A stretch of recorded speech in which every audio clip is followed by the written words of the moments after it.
Hey everybody, welcome to my channel. Today I've got lots of things on my desk. Surprise, surprise.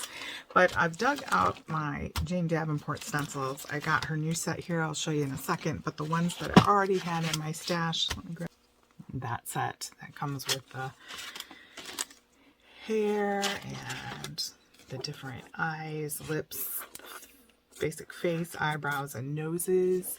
And that one's going to be harder to see because it's clear, but basic face. So these are the original ones here that she came out with, that came with her paintbrushes.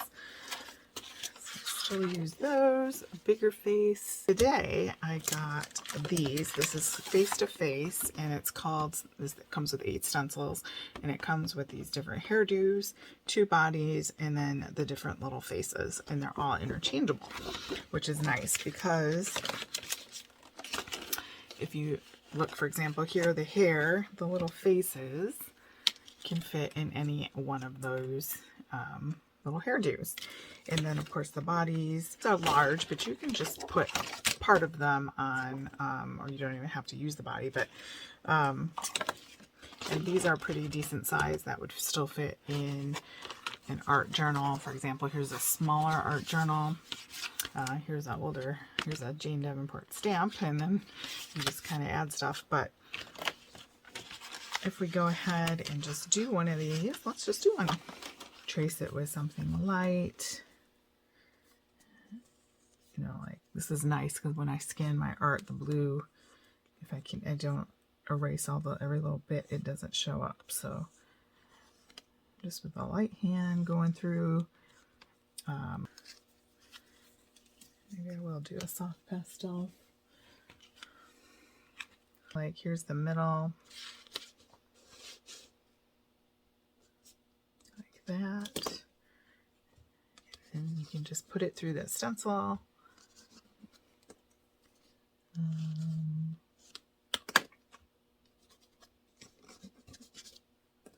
For the larger areas. And then it just gives you a generalized area there. Take it down, draw in the ear there, and then make her little whatever she's gonna wear there.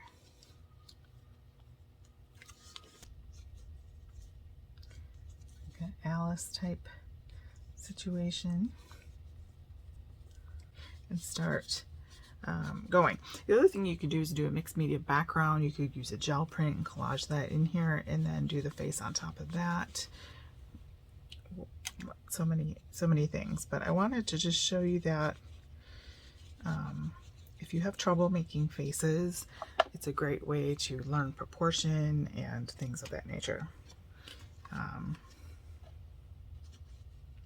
ahead and drop some water in here.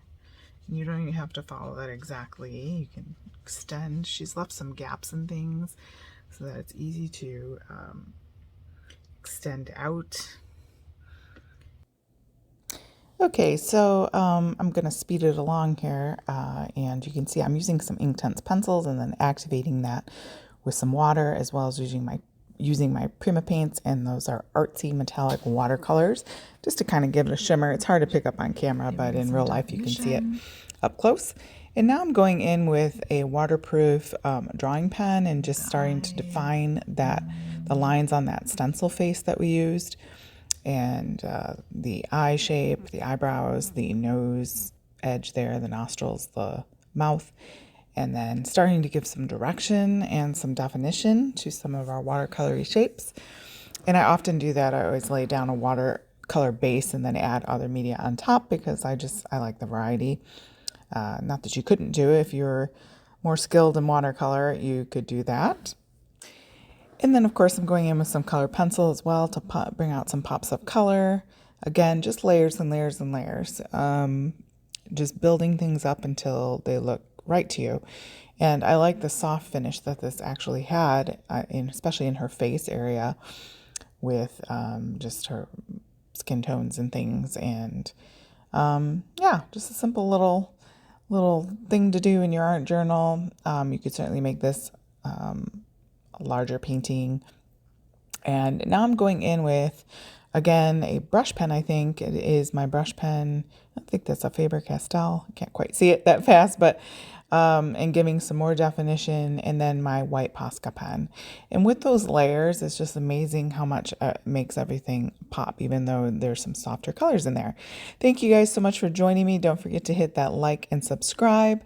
I hope to see you in the next video, and I hope that you really have a great creative day.